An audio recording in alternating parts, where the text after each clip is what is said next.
आसाम विधानसभा बिसायख'थिया मात्र जोंनि गेजेराव माखासे सानल'सो फोसावजानो थाखाय आरो बे बिधानसभा बिसायख'थिखौ लानानै राजखान्थि दोलोफ्रा साखाफारा जादों गाव गावनि दोलोखौ बिसायख'थियाव देरहासार खालामनो थाखाय आरो लोगोसेनो रायजो राजाफोरनि साखाथियाव थानानै भट आदाय खालामनो थाखाय माखासे थांखि नाजावनायफोरखौ जों नुनो मोन्दों। बे लेखा दिनै बिपिएफ दोलोआबो बिटिसिनि राजखान्थि दोलो गोख्रों राजखान्थि बिपिएफ दोलोआबो दिनै सिटल' सोलिबोदों चिरां जिल्लानि काजलगावनि आलायखुंग्रिनि गेलेग्रा फोथाराव मोनसे जर'खा गावसिनि सिसौलि मिटिं लादों। दिनैनि बे सिडब्लिउसिनि गेजेरावनो माखासे बिजाथिनि नाम आरो माखासे एजेन्डा जायखौ माने इम्पर्टेन्ट बिसायख'थिनि एजेन्डाफोर बेखौ दिनै लानो हागौ बे मोनसे इसारा मोन्दों। बे समाव दंफैयो दायो बिपिएफनि लोगो आफादगिरि सुद्दु कुमार बसुमतारी दङ आंजों। दा बिथांनिफ्राय माखासे गोनां बाथ्राफोरखौ मिथिनांगोन दिनै जाय मा आयदाखौ लानानै सावरायनाय जागोन आरो गाहायै फैबाय थानाय बिसायख'थियाव मा बिथिंखौ सावरायनाय जागोन बे बाथ्राखौ जों मिथिलांगोन।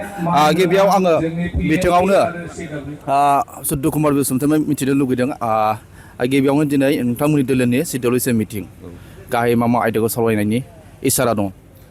सबनिहा जोंनि अनारेबल प्राइम मिनिस्टार फैगोन बयबो मिथिबाय 13 तारिखआव बिनि प्रग्रामखौ जों बोरै साक्सेस खालामनो हायो बेखौ जों सावरायग्रोगोन आरो दाखालि जिथु जोंनि पलिसि मेकिं बडि जालांबाय बेहाय माखासे डिसिसन लानाय जादों बेफोरखौ दिनै प्लेस खालामनाय जागोन एप्रुभेलनि थाखाय सिडब्लिउसिनि एप्रुभेल नांगौ। बिसायख'थि गेजेरानो साखाथि बाखाथि आरो बिनि सायाव माखासे केन्डिडेट दाबिदारफोर दङ बेयाव माबायदि थांखि लागोन? इलेक्सन कमिसना जेब्ला नटिफिकेसन होगोन माब्ला होयो जों एक्जेक्टलि डेटखौ मिथियाखै बधय PM सार थांनायनि उनाव 16 तारिखहालागै होनो हागौ। बिनि उनाव जोङो इमार्जेन्सि PMB मिटिं लेंगोन बेवहायसो जों सावरायगोन 15टा LACनि बाथ्रा दङ बेहाय सोरखौ बहाय गेलेहोनो हायो हाया बेफोरखौ जोङो डिटेल सावरायगोन बेहायसो उनावसो। जिहेतु आसामनि गिबि मन्थ्रि डक्टर हिमन्त बिश्व शर्माया बिसायख'थिया फैगौ बेनि खेथ्रआव माखासे बाहागो राननाय थामहिनबा माने सिट हगारलायनाय बिटिसि हिसाबै 15टा सिट बिपिएफ हिसाबै 11टा होबाय आरो बिजेपि हिसाबै मोनब्रै लाबाय बुंनो थाङोब्ला एनडिए हिसाबै 15टा दा बेखौ लानानै मोनसे राजखान्थियारि थासारिया मोनसे सोलाय सोल' नुनो मोन्दों दा माबायदि?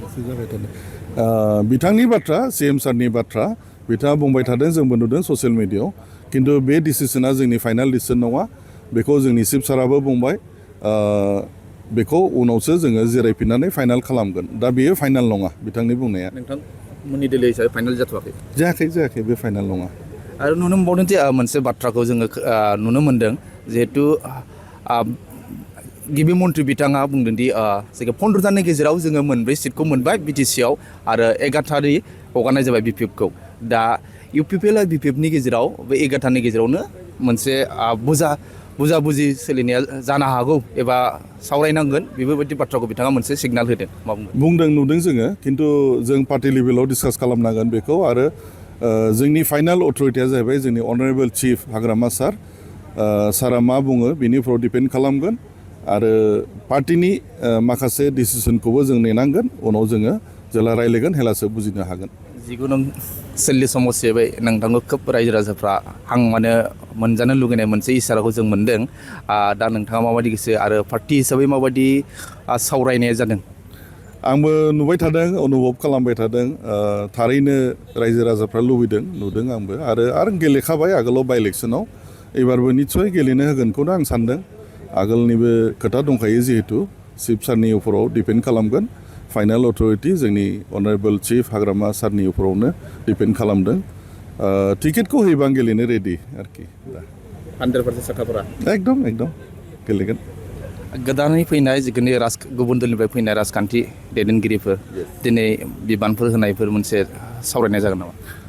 माखासे लिडारफोरखौ दिनै होगोन जोङो पर्टफलिय'आव होगोन जोङो बिपिएफआव जइन जानायफोरखौ बेखौ दाहाय जोङो सिडब्लिउसो डिक्लेयार खालामगोन आं दा बुंनाय नंथ'आ बेखौ दे।